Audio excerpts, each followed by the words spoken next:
है जहां पानी की टंकी पर चढ़े युवा छात्र संघ चुनाव कराने की मांग कर रहे हैं। ये 3 युवक और एक इसमें से छात्रा भी शामिल हैं। जंतर मंतर पर स्टूडेंट पर किए लाठीचार्ज का विरोध किया जा रहा है। ये पानी की टंकी आप देख सकते हैं। एनएसयूआई के 3 कार्यकर्ताओं ने टंकी का रुख किया है। विजयपाल कुड़ी जिसमें शामिल है, वियोना जाट जो कि एक छात्रा है, और कौशिन खान टंकी पर चढ़े हैं। टॉक फाटक के पास जो पानी की टंकी है उस पर ये लोग चढ़ते हुए नजर आए हैं। और देखिए जो बैनर्स हैं वो भी उस टंकी पे लगा दिए गए हैं कि छात्र संघ चुनावों की मांग हो रही है। और साफ तौर पर जो जंतर मंतर पर युवाओं का प्रोटेस्ट देखा गया था पेपर लीक को लेकर, उसमें जो लाठीचार्ज युवाओं पे हुआ, जो प्रदर्शनकारियों पे हुआ, उसके विरोध में भी ये लोग अपना विरोध जता रहे हैं इस टंकी पर चढ़कर।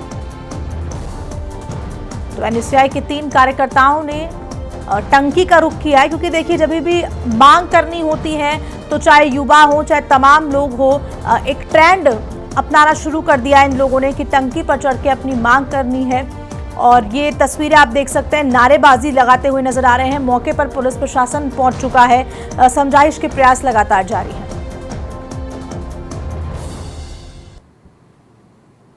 साथियों, इस वक्त हम जो टोंक फाटक पे जो पुलिया है उसके बगल में जो पानी की टंकी बनी हुई है उस पे हम तीनों छात्र संघ चुनाव बहाल करने की मांग व गृह मंत्री अमित शाह का इस्तीफे की मांग को लेकर हम पानी की टंकी पे चढ़े हैं, क्योंकि गृह मंत्री ने जंतर मंतर पर लाठीचार्ज करवाया। AK-47 से सिवान में छात्रों पर गोलियां चलवाई, पैलेट गन से छात्रों पे गोलियां चलवाई, आंख फोड़ने का काम किया, बर्बरता की। और पिछले 4 साल से प्रदेश में छात्र संघ चुनाव सरकार नहीं करवा रही है। सरकार ने घोषणा पत्र में वादा किया था कि हम सत्ता में आएंगे तो छात्र संघ चुनाव बहाल करेंगे, लेकिन अभी तक नहीं किए। इसलिए आज हमें क्रांतिकारी कदम उठाना पड़ा है, क्योंकि पिछले 4 साल से हमने हर तरीके का प्रयास किया है, लेकिन सरकार छात्र संघ चुनाव बहाल नहीं कर रही।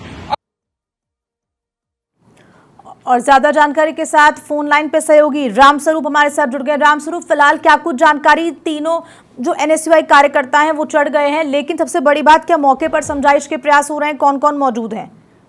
देखिए, क्योंकि अभी कुछ देर पहले ही ये जो 3 छात्र नेता हैं ये पानी की टंकी पर चढ़े हैं अपनी मांगों को लेकर के। जैसे ही इस बात की जानकारी मिली है तो एनएसयूआई के जो बाकी जो कार्यकर्ता है वो मौके पर काफी जुट गए हैं। काफी भीड़ जमा होने लगी है नीचे टंकी के पास में, और पुलिस के अधिकारी भी मौके पर पहुंचे हैं। बाजार नगर थाना प्रभारी मौके पर पहुंच गए हैं, डीसीपी वो पहुंचे हैं, पारस जैन, और सिविल डिफेंस और अन्य जो रेस्क्यू की जो टीमें होती है जो ऐसे आपातकाल में मदद करने के लिए आती है, तो वो सब वहां पर मौके पे अभी फिलहाल पहुंची नहीं है, पहुंचने वाली है।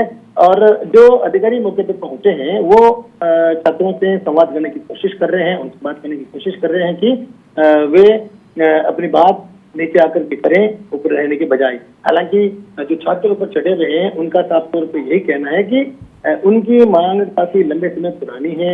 पिछले 4 साल से वो छात्र संघ चुनाव पर रोक लगी हुई है, जबकि दिल्ली में चुनाव हो रहे हैं। जब दिल्ली में चुनाव हो सकते हैं, अन्य राज्यों में छात्र संघ चुनाव हो सकते हैं। ठीक है, रामस्वरूप हमारे साथ लगातार बने हुए हैं। जो छात्रा वियोना जाट है हमारे साथ जुड़ गई हैं फोन लाइन पे, जो कि टंकी पे चढ़ी हुई है। वियोना, क्या कुछ आपकी मांग है? क्यों आप लोग टंकी पे चढ़े? क्या कुछ कहना चाहते हैं? हमारी 2 मुख्य मांगे हैं, जिसमें राजस्थान में 4 साल से छात्र संघ चुनाव नहीं हुए। हमारी प्रमुख मांग राजस्थान में छात्र संघ चुनाव की बहाली हो, और दूसरी मांग हमारी है कि गृह मंत्री अमित शाह माफी मांगे और नैतिकता के तौर पर इस्तीफा दे। जो जंतर मंतर पे पुलिस ने बर्बरता करी है उसको लेकर शर्म करके नैतिकता के तौर पर माफी मांगे। जब तक मांग नहीं की जाएगी तब तक हम साथी यहीं रहेंगे, चाहे हमारे यहाँ से अर्थिया उठे, यहाँ से जाना पड़े। हमारी लास्ट लड़ाई आज ये है। वियोना, गृह मंत्री माफी किस चीज के लिए मांगे, इसका आप जरा बातचीत में बताएंगी? क्यों गृह मंत्री माफी मांगे? पर बर्बरतापूर्ण मेरी बहनों के साथ, मेरे भाइयों के साथ जो लाठीचार्ज हुआ, AK-47 चली है मेरे भाइयों पर, उसको लेकर माफी मांगे और इस्तीफा दे।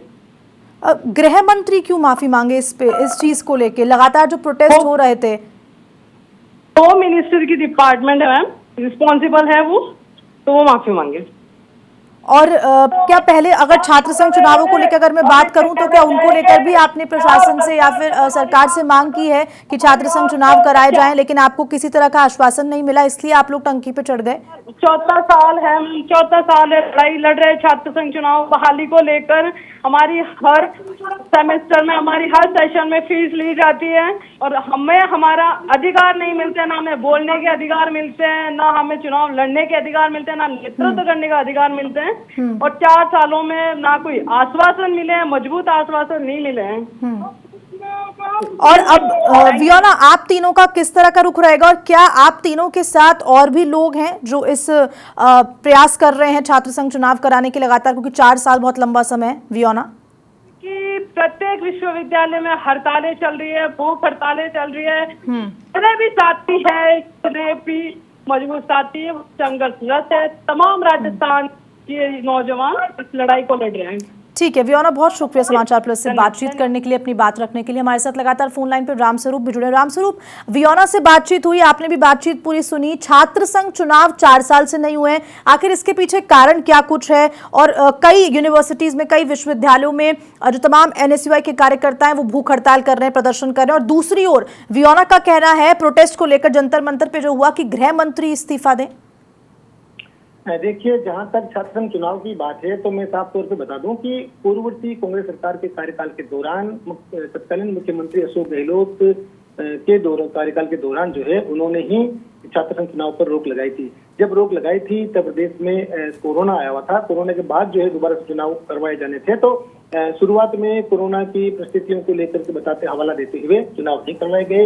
लेकिन उसके अगले साल जब छात्रों ने मांग की कि अब चुनाव करवाए जाए, कोरोना से बाहर जा चुका है, तो उसके बाद में भी नई एजुकेशन पॉलिसी लागू होने, उनके जो कामकाज होने हैं उनका हवाला देते हुए छात्र संघ चुनाव जो है पूर्ववर्ती सरकार ने नहीं कराए। तो साफ तौर पर कह सकते हैं कि कांग्रेस ने इस मामले, इस छात्र संघ चुनाव पर राजस्थान में रोक लगाई है। हालांकि अब कांग्रेस खुद ये मांग करती है कि छात्र संघ चुनाव होने चाहिए, जबकि कांग्रेस ने ही इस पर रोक लगाई थी। अभी हम कह सकते हैं कि मुख्यमंत्री अशोक गहलोत के भी बार बार बयान आते हैं, वो साफ तौर पर कहते हैं कि भजनलाल शर्मा सरकार को, भाजपा सरकार को छात्र संघ चुनाव बहाल कराए जाने चाहिए। न केवल पूर्व मुख्यमंत्री अशोक गहलोत जी, बाकी तमाम जो कांग्रेस के वरिष्ठ नेता हैं, जीत गोविंद, तमाम लोग अधिकारी जो नेता है वो कहते हैं कि छात्र संघ चुनाव बहाल होने चाहिए, जबकि रोक उन्हीं के कार्यकाल में उन्होंने लगाई थी। जहां तक बात केंद्रीय गृह मंत्री के इस्तीफे की जो मांग कर रहे हैं, उसमें साफ तौर पर हम देख रहे हैं कि कल जिस तरह से लोकसभा के जो नेता प्रतिपक्ष हैं राहुल गांधी, उन्होंने प्रेस कॉन्फ्रेंस करके पूरे देश को बताया था, दुनिया को जानकारी दी थी कि जब छात्र प्रोटेस्ट कर रहे थे जंतर मंतर पर नीट पेपर लीक मामले को लेकर के, तो उस दौरान 20 जुलाई को जिस तरह से छात्रों पर लाठीचार्ज हुआ था, राहुल गांधी ने तस्वीरों के साथ में दिखाया था कि कई छात्राओं को जो है वहां पर बंदूकों से गोली चलाने की बात बताई, जो छर्रे लगते हैं, तो वो बुलेट गन जो होती है उसका उपयोग करने की, इस्तेमाल किए जाने का आरोप राहुल गांधी ने साफ साफ लगाया है। और कई छात्रों को उन्होंने तस्वीरें दिखाई है। कुछ दिन पहले तो जब राहुल गांधी खुद सड़क पर उतरकर प्रदर्शन कर रहे थे, तो उन्होंने एक पीड़ित को सामने लाके मीडिया को दिखाया कि इस छात्र के शरीर में कई छर्रे लगे हुए हैं। और ये एम्स के डॉक्टरों की रिपोर्ट है कि उनके आंख में छर्रा घुसा हुआ है, शरीर के कई अंगों में छर्रे घुसे हुए हैं और उनको निकालना काफी मुश्किल है।